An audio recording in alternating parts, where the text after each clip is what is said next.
So I believe that we are, we had the inflation followed by the threat of deflation followed by reflation, and now you are here, and there's going to be this big deflation, to which I said the central banks would probably overreact and print us either into a really big inflation or potentially a hyperinflation. And in my book, I said that we are on a wild roller coaster of a ride.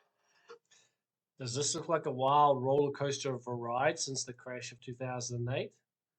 I would say that perfectly describes a wild roller coaster of a ride. This is the monetary base. This is how much money is in, how much they're printed. Right. And then we would first see the threat of deflation, followed by Right. So the threat of deflation the first threat of deflation was the 2008 financial crisis, followed by a helicopter drop, which was, here we go, the first QE, followed by big inflation, which is here all the way up after the helicopter dropped to 2014, followed by real deflation. So here we start to deflate. It's working pretty accurately. And then followed by hyperinflation. So here we have from October 2019, things were starting to deflate, and boom. And here we had the pandemic and deflation. So there was the big inflation followed by real deflation. So it's almost happened twice though, hasn't it? And then followed by hyperinflation. So we did hyperinflate here. And now we started to get a contraction in the monetary supply, but we still have the inflation. So that's the first chart I'd like to show you. But it fits very accurately. When I saw this, I went, wow. I'm going to show you some more charts. Okay, here is the median sales price of houses sold in the United States. So we all know that from about the year 2000, we had a huge bubble in housing, followed by 2008, we had a crash, which was the threat of deflation. Right? Followed by a helicopter drop. We had the quantitative easing. Started to bring prices back up, but it was a massive helicopter drop. Followed by big inflation, all the way up here to 2017. Followed by real deflation. We started to deflate here. And about the same time, look, 2019. Look, same time as the money supply contracted.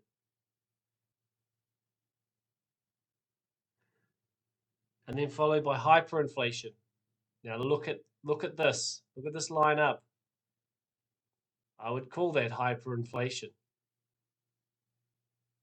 Would you not call that hyperinflation? Look at history. Where do you see something going straight up like up here? You don't. I'm going to show you some more charts.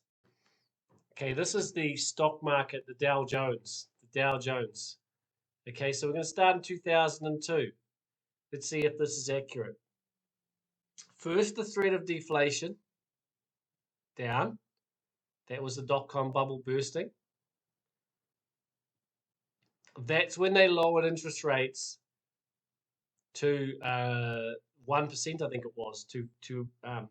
So that was the helicopter drop up here. 2008 came. So that's the helicopter drop followed by big inflation. That was the big inflation and the helicopter drop. Followed by real deflation. That is real deflation. Right there. And then followed by hyperinflation. What do you call this?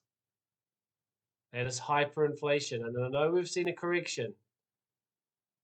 But that is hyperinflation right there, as far as I see it. I know it's happened here, but we call the dot-com bubble of the 90s, we call that, especially hyperinflation.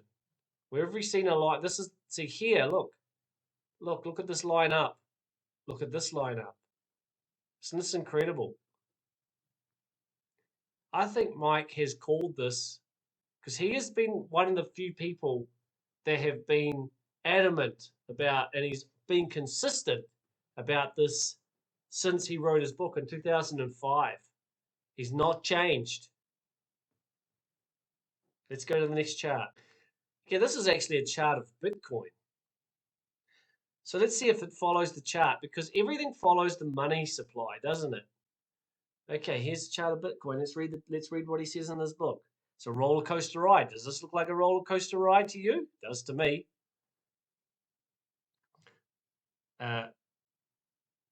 So there's the bubble,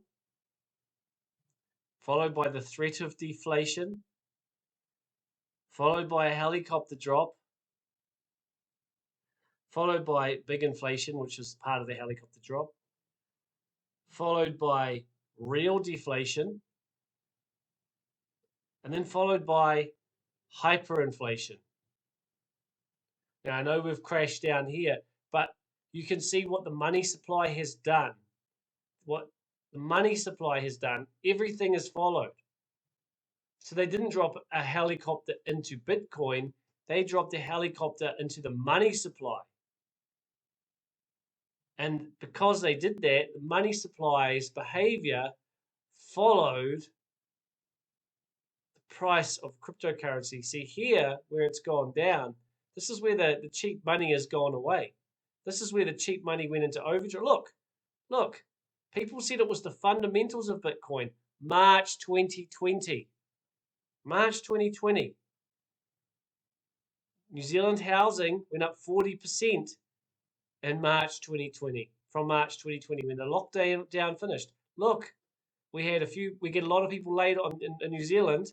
Our economy, we had March 2020, then lockdown finished, and everyone went to McDonald's and spent up the money they were given by the government. Then people got laid off, so spending contracted, but some people went up, and then boom.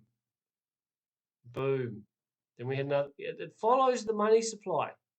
When I saw this, I went, wow.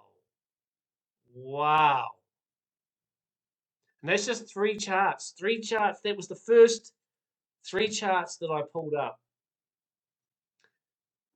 So what do you think when you see this? Do you think Mike Maloney is right? This really blew my mind.